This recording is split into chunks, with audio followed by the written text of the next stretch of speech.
Hello and welcome to the Malika Writes channel. My name is Malika Writes, and today I'm going to be talking about Shang-Chi and the Legend of the Ten Rings. I'm going to be focusing on Shang-Chi's character and how he was written and almost what could have been done to improve him using the character of Frodo Baggins from The Lord of the Rings.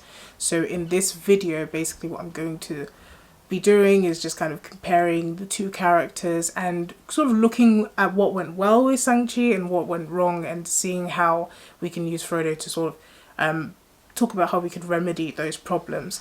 So spoiler alert, I am going to be talking about some key scenes in the movie in order to for us to properly understand what happened and what could have been done better and what went right. So the first thing I want to talk about is that when it comes to Shang-Chi and the Ten Rings, the movie was not terrible. I don't think the movie was a terrible sort of watch. I mean, the score was really good. I think some of the best scenes are between Shang-Chi and his father. I think that it had a very strong story that it was trying to tell, but there was a disconnect in characterization. There were a lot of things that needed to actually be cut out that were put into the movie, and overall it wasn't bad, but it could have been a lot better, and they had something really great on their hands, and I think they failed to really execute that. That being said, it's an okay movie. If you're looking for great action scenes, it's got it. If you're looking for a really good fight, it's got it. If you're looking for some intimate moments between a father and a son and sort of exploring that dynamic, it's got that as well. And I think that was the strongest part of the movie, the moments between Shang-Chi and his father. So let's talk about Shang-Chi himself. Shang-Chi is shown to us to be this very happy-go-lucky, sort of goofy character. He's the last person you would expect to be good at basically anything. The whole premise of his life at the point where we meet him is that he's got a mediocre job. He's sort of not an adult yet. And that's how we meet him. He's living in this small sort of flat. He's got this best friend that's just as goofy as him. He sort of slacks off, and he's just that sort of character that you would never expect to be a hero. And that would have been okay if that was how we were planning to go forward. If we were making this a story about how a character you would never expect to be a hero becomes a hero, that would have been okay to go with. However, there is a disconnect between Shang-Chi in the beginning of the movie and the Shang-Chi that we come to discover over the course of the movie. Because Shang-Chi is the son of a global tyrant, and he was trained from a very young age to be an assassin. He also killed somebody at the age of 14. You know, he's got this really dark past that just does not match the character we met in the beginning. One of the scenes that could have been used to really foreshadow this is when in the beginning Shang-Chi receives a postcard from his sister, and his reaction to the postcard doesn't, give us any clue that he's got this dark past. He sort of just looks at it, sighs, and puts it down. There's no clue that, he has a really dark history and past. We don't even know that he's a character that's very strong. The only kind of clue we get about this is the fact he can do push-ups, and we see him do that in the morning. But nothing out of the ordinary. I know that you're not supposed to give everything about the character in the beginning, but we needed a lot more, because the next scene we see him exercise strength. He's,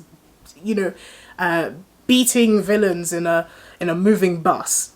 We go from the disconnect is there. We don't really get that transition, and also the sort of person he has to be in order to defend this bus full of people from these tyrants is a lot more than what he presents himself to be at the very beginning. And that sort of brings me to my next point, and where the disconnect begins to show even more.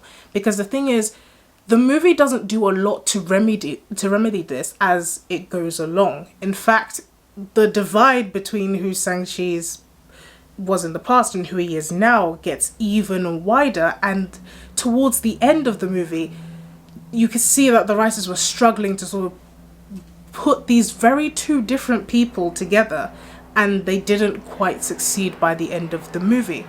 And that's one of the main problems with Shang-Chi and the Legend of the Ten Rings, is that you have this character that I don't think the writers really understood.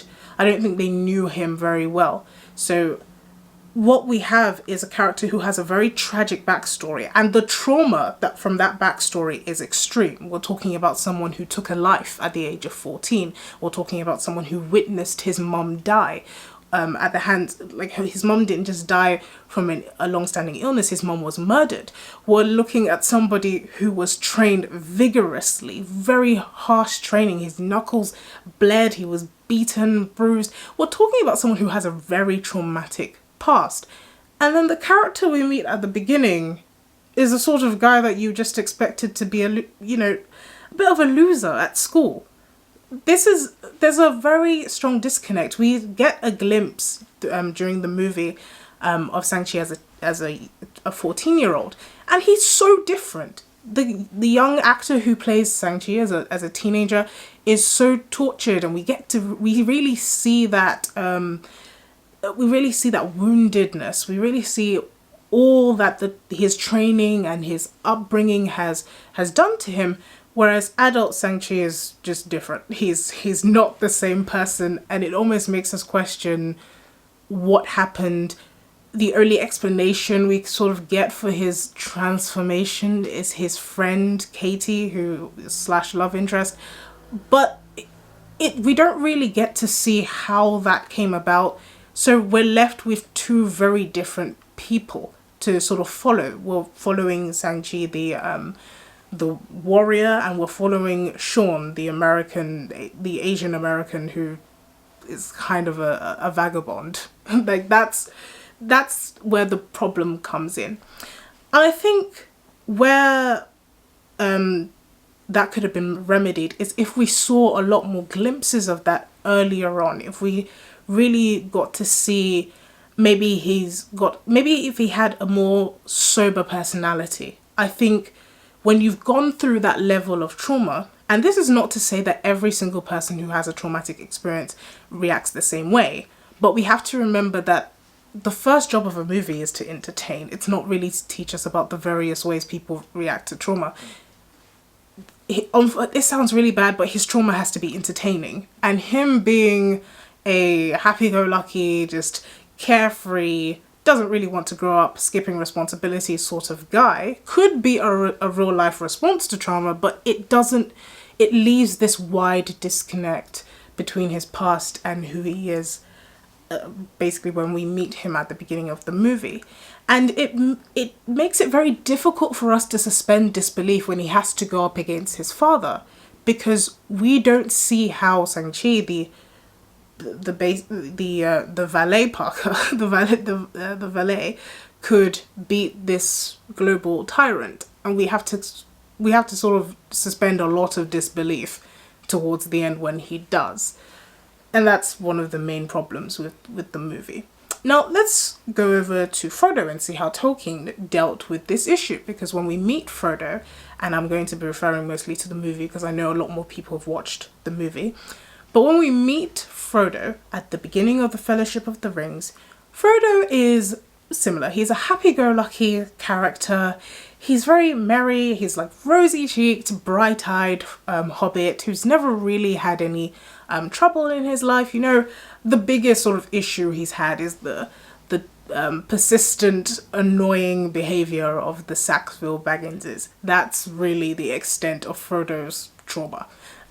And you know, we get to know this character who's never really left the Shire. He's taken in by his uncle Bilbo, and that's really who that's really who Frodo is at the time that we meet him.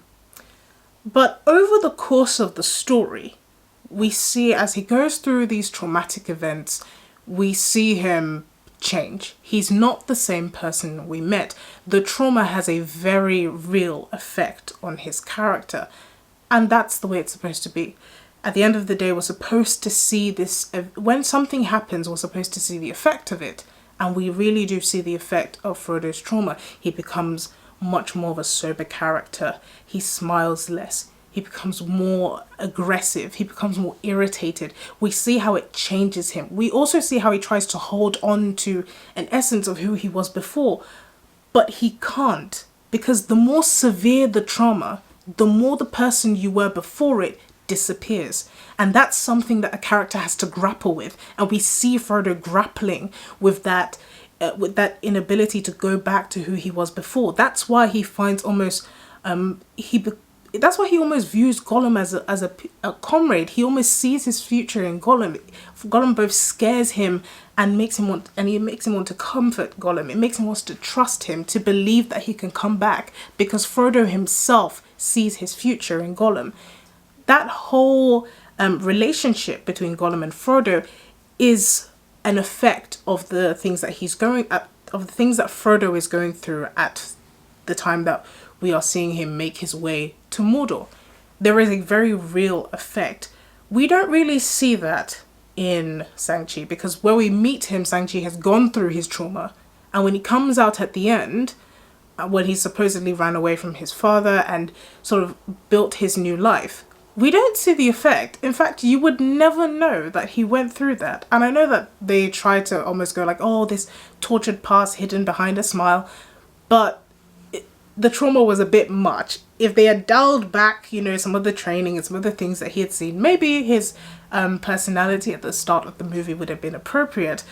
But when we discover just how much he's been through, it becomes more difficult to believe that he is basically who he's presented us to be. It comes across not as a character who is very skillful in hiding who he is. It just comes across as bad writing, which is the last thing you want to do when you're trying to sell a movie. So one of the things I also wanted to talk about is that the movie doesn't help itself with its comedic relief. It's almost like they were afraid to commit to the serious scenes, and I feel like that didn't help, because it didn't give us an opportunity to really understand the severity of the situation. It almost robbed certain moments where the Shang-Chi was supposed to grow. The comedic relief was just too much.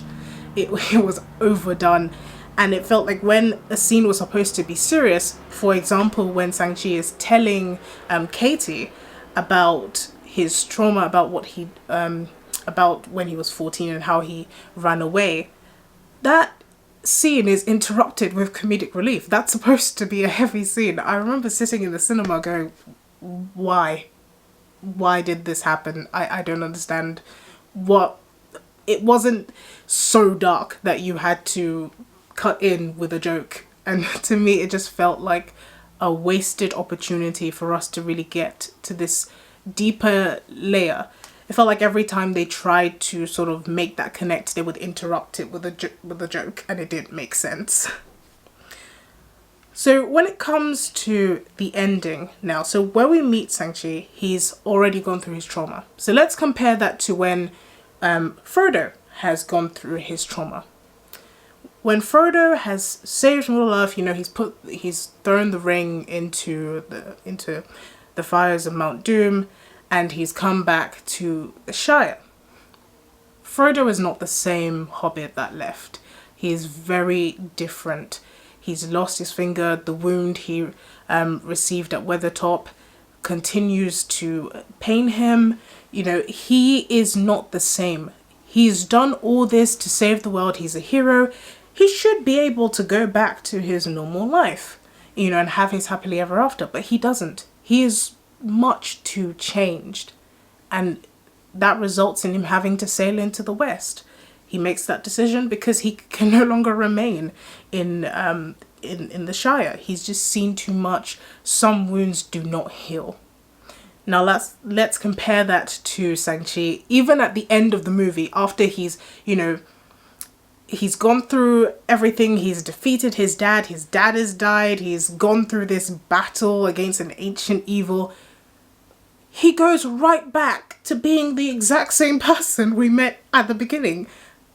The character arc is almost undermined by the ending, and it doesn't make sense. It's almost like, then what was the point of this entire story?